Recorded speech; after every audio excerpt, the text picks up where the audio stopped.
Anyang Buzz. What's up, everyone? Welcome back to Anyang Buzz, the place where we don't just report K-pop news, we feel it, question it, and talk about it together. Today's topic is something that honestly surprised me in the best way possible, because this is not just a comeback announcement. This feels like Enhypen stepping into a whole new league of artistry, ambition, and storytelling. So grab your headphones, get comfortable, and let's talk about Enhypen, their upcoming 7th mini-album, The Sin Vanish, and why this creative move might be one of the most important moments in their career so far. Enhypen didn't just prepare a new album. They met with what many people are calling a creative dream team. And when I say dream team, I don't mean just music producers. I mean experts in fashion, photography, video direction, and visual storytelling. This is important because it tells us one thing very clearly. This comeback is not just about how the songs sound, but about how the entire world of Enhypen feels.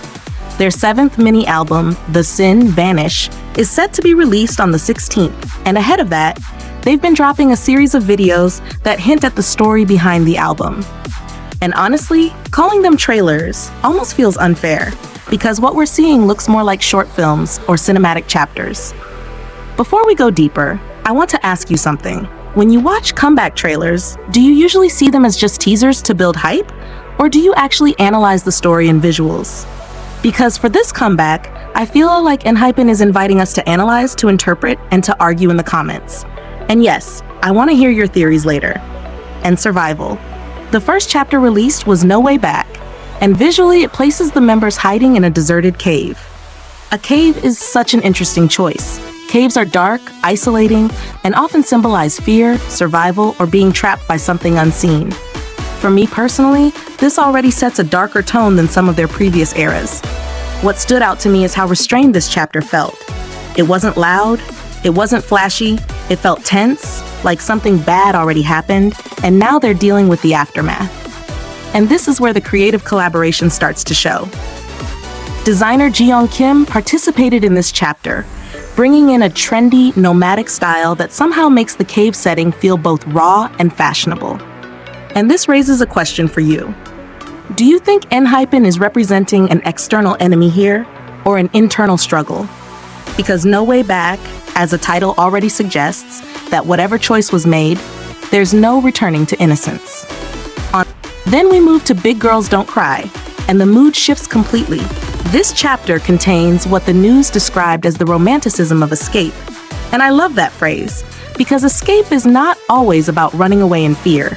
Sometimes it's about choosing freedom, even if it hurts. The visuals here feel more free-spirited, more emotional, almost dreamy. And a big reason for that is Ellie Linetz, the founder of the American brand ERL. She didn't just design the costumes, she styled and photographed them as well. That kind of control over the visual direction really shows in how cohesive everything looks. Personally, this chapter made me think about growing up, about realizing that being strong doesn't mean you don't feel pain.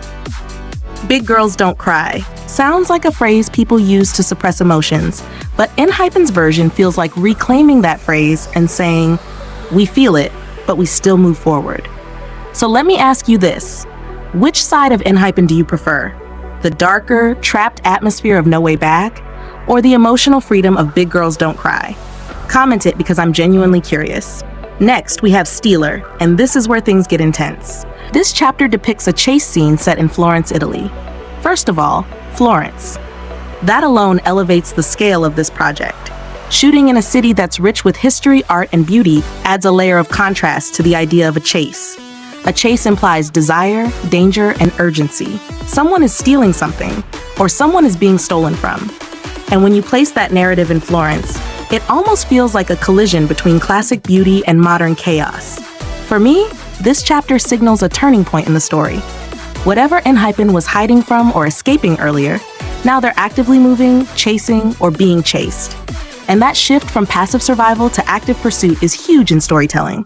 Then we arrive at Knife, and this is probably the most striking chapter emotionally. The knife symbolizes resolve. It's sharp, dangerous, and final. This chapter represents Enhypen's determination to face the crisis head-on instead of running away.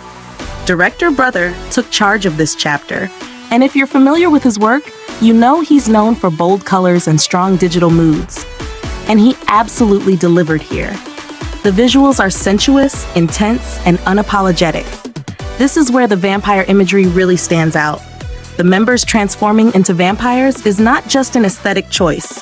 Vampires often represent desire, immortality, sin, and temptation. And when you connect that to the album title, The Sin, Vanish, it makes you wonder, are they embracing the sin or trying to erase it? Here's my personal take. I think Enhypen is exploring the idea that you can't truly vanish your sins without first confronting them. And that's a very mature theme for a group that debuted not that long ago. Even though all of this content is technically pre-comeback material, the scale is overwhelming.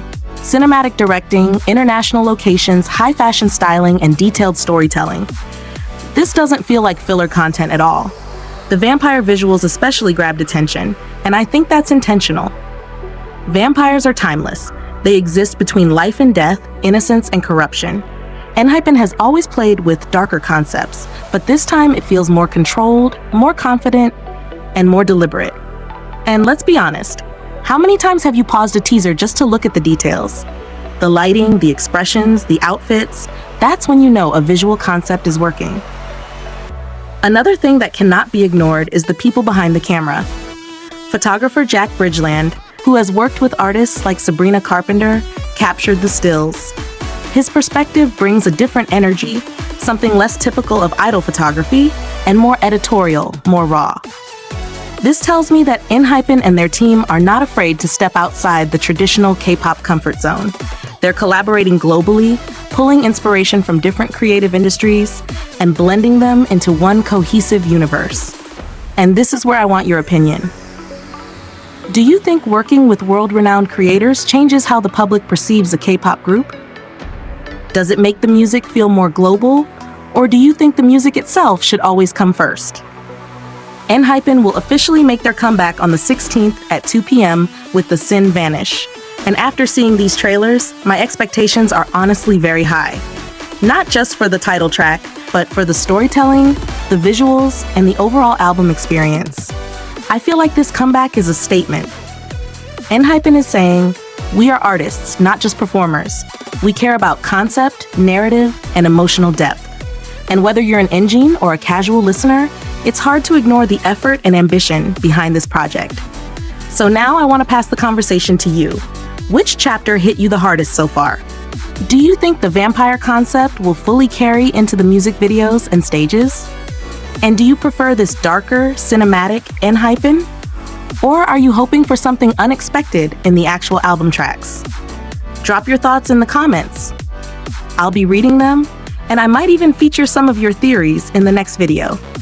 If you enjoyed this deep dive, don't forget to like, subscribe, and turn on notifications so you don't miss our comeback breakdown on release day. This has been Anyang Buzz, and I'll see you in the next one.